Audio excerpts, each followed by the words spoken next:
BNP নেতা ইশরাক হোসেনকে mayor পদে শপথ পড়ানোর দাবিতে নগর ভবন ব্লকেট চলছে এবং এই ব্লকেটের মধ্যেই দেশের বৃহৎ রাজনৈতিক দল বিএনপি এবং এনসিপির মধ্যে কথার চালাচালি চলছে। একজন আরেকজনকে ক্রিটিসিজম করে কথা বলছে। আজকে ইঞ্জিনিয়ার ইশরাক হোসেন বিএনপির যিনি মেয়র প্রার্থী ছিলেন, তিনি বলেছেন যে আহ, দাবি আদায়ের জন্য যত দূর যাওয়া লাগে আমি যাব, প্রয়োজন হলে মানে মৃত্যুবরণ করতেও আমরা রাজি আছি।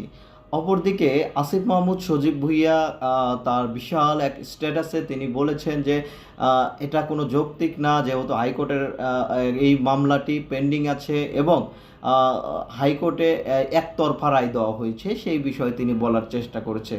অপরদিকে আহ, এইখানে ইশরাক হোসেনের ভক্ত সমর্থকরা তারা এই যে যে আসিফ মাহমুদ সজীব ভুঁইয়া ওনাকে নিরপেক্ষতার বিরুদ্ধে কাজ করার দায়ে তাকে বলা হয়েছে যে তিনি যেন উপদেষ্টা পদ থেকে পদত্যাগ করে এবং তাকে জুতা মারা হয়েছে, তাকে বিভিন্নভাবে ঝাড়ু দিয়ে মারা হয়েছে, এইরকম ছবি দিয়ে এই রকম পর্যায়ে গেছে এই আন্দোলনটা। এখন নগর ভবন ব্লকেট চলছে দীর্ঘদিন যাবৎ, যেহেতু সিটি কর্পোরেশনের প্রত্যেকটা কার্যক্রম বন্ধ রয়েছে এই বিষয়টি নিয়ে।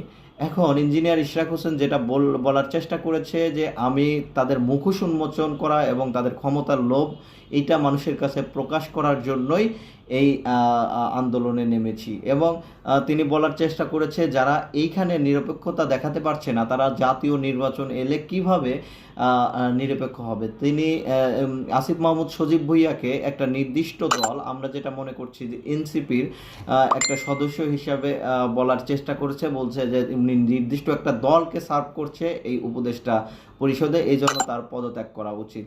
এই বিষয় নিয়ে আসলে আলোচনা সমালোচনা চলছে। এই আলোচনা সমালোচনার মধ্যেই হাসনাত আবদুল্লাহ, আসিফ মাহমুদ সজীব ভুঁইয়ার অন্যতম সহযোগী, এই হাসনাত আবদুল্লাহ আজকে পোস্ট দিয়ে আসিফ মাহমুদ সজীব ভুঁইয়ার পক্ষে একটা পোস্ট দিয়ে বলেছেন যে আসিফ মাহমুদ সজীব ভুঁইয়া রক্ত ঝরানো একটা নেতা এবং তিনি যে স্লোগানে রাজপথের মানুষ এটা বোঝানোর চেষ্টা করেছে।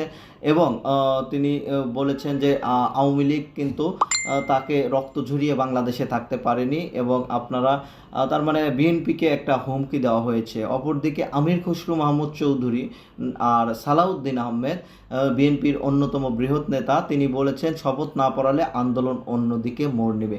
এই বিষয় নিয়ে আসলে বিশাল একটা চলছে। আমার মনে হয় সরকারের উদ্যোগ নিয়ে এই বিষয়টা শুরু করা উচিত, যেহেতু শাহাদাত হোসেনকে মেয়র ঘোষণা করা হয়েছে। সবাই ভালো থাকবেন। আসসালামু আলাইকুম।